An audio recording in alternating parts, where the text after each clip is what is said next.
Ginny and I are out for a leisurely stroll today along the TransCanada Trail here in downtown Peterborough. Ginny, tell me a little bit about the trail, the TransCanada Trail in general. Well, the TransCanada Trail is it's a trail that runs coast to coast to coast across the nation. It's the longest recreational trail in the world.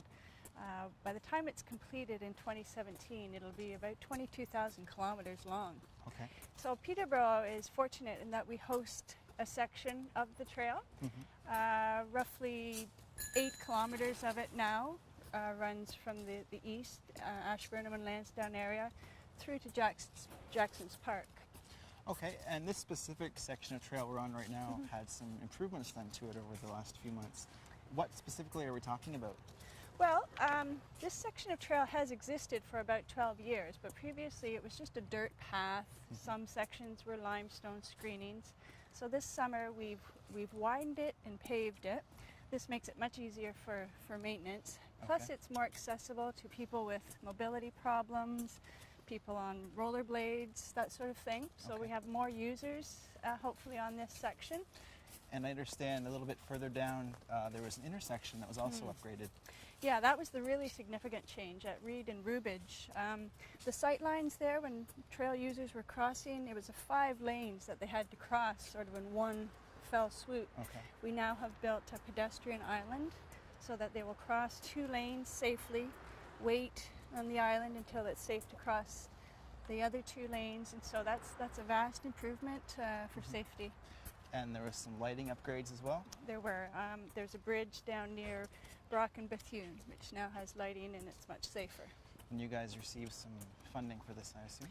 We received close to 60% of the money that went into this project came from outside sources. There's the provincial and federal recreational infrastructure fund, and then the TransCanada Trail Foundation gave us quite a bit of money, so we're really thankful for that. So what else has been going on at the trails, Ginny? A few things. At the front of the summer we got some new directional signage for trail users. There's about 80 green and white signs that you'll notice on the trail and at road crossings, and it points the direction to places of interest. Tells the user how far it is and what direction to go. So people have been really positive about that. We've got about 17 brand new trail map signs. They're quite large and they're positioned throughout the city on the trails. And we just had a brand new trail completed. It's called the Willow Creek Trail.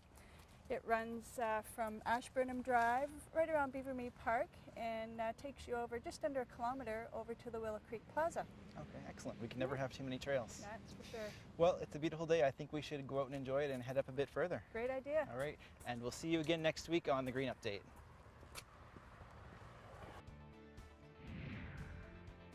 The Green Update is brought to you by Peterborough Moves. Carpool to and from work and catch up on what you missed at the water cooler. If you have any questions about today's episode of the Green Update, call Peterborough Green Up at 745-3238.